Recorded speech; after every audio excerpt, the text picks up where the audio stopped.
सबैलाई नमस्कार। यो चाहिँ हामीले सरसफाइ गर्न लागेको धारोको दृश्य हो। यो धारो चाहिँ एकदमै पानी सानो आएको कारणले हामीले यो धारालाई चाहिँ अब सरसफाइ गर्ने क्रममा छौँ। यो चाहिँ विगत 10 वर्षदेखिबाट चाहिँ यो धारोको ट्याङ्की चाहिँ सञ्चालनमा आएको छैन। यहाँ चाहिँ एकदमै पानीको समस्या भएको कारणले गर्दाखेरि अब हामीले चाहिँ सरसफाइ अभियानमा सबै युवाहरूलाई बोलाएर हामीले सरसफाइ अभियान सुरु गरेका छौँ। हाम्रो गाउँ हामी बनाउँ भन्ने हो, जसमा अहिले सहभागी भएको छ। 4-5 जना साथीहरू सहभागी भइसक्नु भएको छ। पहिला यस्तो धारो चाहिँ अहिले यस्तो सानो धारो आइरहेको अवस्था छ। यसलाई चाहिँ हामीले ठुलो एक पाइप पानी निकाल्ने उद्देश्यले हामीले सरसफाइ गरिरहेका छौँ। यो क्रममा चाहिँ अहिले हामी जम्मा 4-5 जनाको उपस्थितिमा हामीले सहयोग सुरु गरेका छौँ।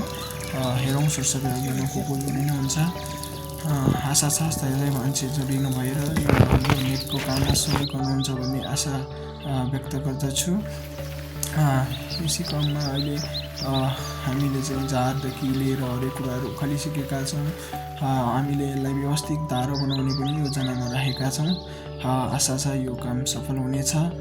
सबैजना चौरीदेउली गाउँको पुरानो छवासी जमिनवासी आमाबाबु दाजुबहिनीहरूले सहयोग गर्नुहुन्छ भन्ने पुनः आशा पनि लिएको छु। र अहिले सबै भाइहरू बुझी निरन्तर रूपमा खटेर काम गरिरहेको अवस्था छ। उहाँहरूलाई धेरै धेरै धन्यवाद। उहाँहरू सहभागी भइदिनु भयो। मेरो एक शब्दमा उहाँहरू आइदिनु भएको छ। उहाँलाई धेरै धेरै धन्यवाद। विशेषतः यो धारोको पानी हामीले संरक्षण गर्न सक्यौँ भने धेरै नै यो गाउँवासी जमिरेवासी सम्पूर्ण आमाबुवाहरूलाई एकदमै सहज हुनेछ। किनभने यो पानी अहिले बाहिर खेर गइरहेको अवस्था छ। सानो भए पनि यसलाई जम्मा गर्न सकियो भने त ठुलो एक पाइप पानी निकाल्न सकिन्छ जस्तो मलाई लाग्छ। त्यही भएर हामी निरन्तर रूपमा लागिरहेका छौँ। यो कार्यलाई चाहिँ हामीले एकदम अठोटको साथमा सम्पन्न गर्ने एउटा उदाहरण युवा शक्तिले गर्न चाह्यो भने गर्न सकिने रहेछ है भन्ने उदाहरण पनि हामीले दिन गइरहेका छौँ।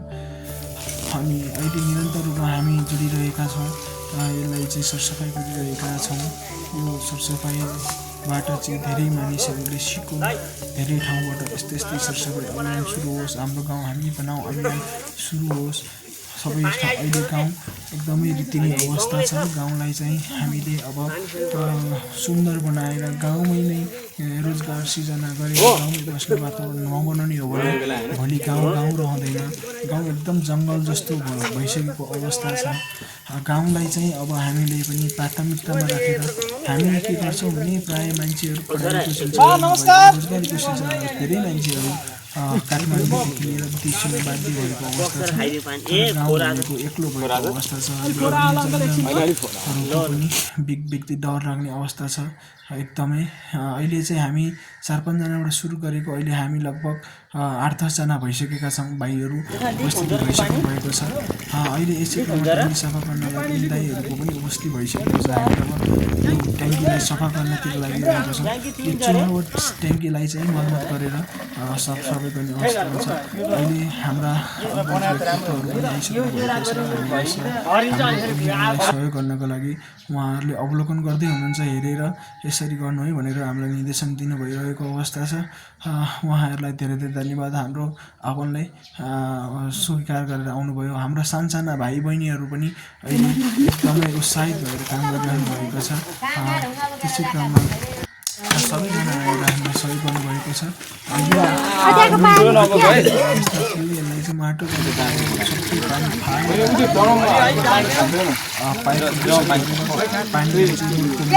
पर्ने अवस्था आएको छ। हामीलाई धेरै चुनौतीपूर्ण कार्य लाग्ने अनुमान गरेका छौँ।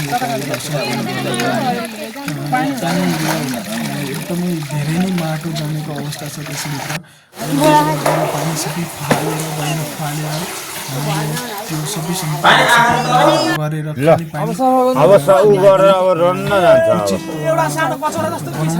ट्याङ्की त्यही भएको हुँदा एकदमै निरन्तर रूपमा लागिरहेको छ।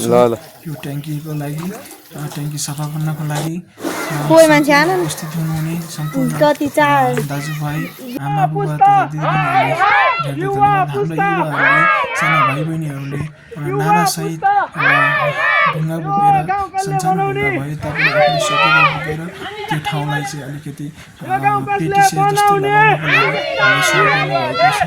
यी सानसाना भाइ बहिनीहरूलाई हामीले सिकाउन आवश्यकता छ, किनभने यिनीहरूले नै हो हाम्रो गाउँ विकास गर्ने, यिनीहरू नै हाम्रो भविष्यको कर्णधार हो।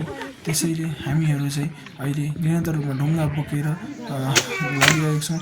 यहाँ एकदमै घारी भएको अवस्था थियो, यहाँ टाढाको घारीदेखि लिएर स्कुलको प्राङ्गण हो तैपनि यस्तो छ। यसलाई व्यवस्थित गर्नको लागि यो बुट्टाहरू काटिरहेका छौँ। यहाँ फोहोर व्यवस्थापन गर्नको लागि खाल्टो खनिरहेको अवस्था छ। यो खाल्टो खनिरहेको अवस्था छ र यहाँनिर चाहिँ हामीले एकदमै यहाँ भाइ बहिनीहरूलाई सिकाइरहेको अवस्था छ। यस्तै गर्नुपर्छ भनेर गरिरहेको छौँ। हामीले चाहिँ यहाँ तल धारो निकाल्नको लागि चाहिँ यो जग खनेर यो वाल उठाउन लागिरहेछ। हामीले वाल उठाउन सहयोग गर्नुहुने यहाँ अङ्कलहरू दाइहरूलाई पनि धेरैसम्म धेरै धन्यवाद दिन चाहन्छु। पछि जोड्ने हो। हामीले सबैलाई नमस्कार। हिजो हामीले सरसफाइ अभियानको गरेर सबैजना मिलेर चाहिँ उयो ट्याङ्कीलाई चाहिँ पुरा सफा गरेर चाहिँ 10 वर्षदेखि बन्द भएको ट्याङ्कीलाई चाहिँ पुनः सफा गरेर चाहिँ हामीले आज पानी ल्याउन सफल भएका छौँ। आज चाहिँ एक पाइप पानी चाहिँ हामीले सङ्कलन गरेर ट्याङ्कीभित्र सङ्कलन भएको पानीलाई चाहिँ अहिले हामीले यहाँ झार्न सफल भएका छौँ। हामीले झारेको पानी चाहिँ अहिले यति ठुलो पानी यहाँ आउन सफल भएको छ। यसमा हामीले ठुलो गर्व गरिरहेका छौँ। धन्यवाद। सबैजना मिलेर गऱ्यो भने असलमा केही पनि छैन। सबैजना सबै ठाउँबाट जित्नुपर्छ र सबैजनाले असल कार्य गर्ने भने राम्रो हुन्छ। हामीले सरसफाइ गरेको ठाउँमा चाहिँ पानी परेको थियो। भोलिपल्ट आएर हेर्दाको दृश्य यस्तो देखियो। हामीले सब धारो संलग्न गरेको यस्तो छ हेर्नु है।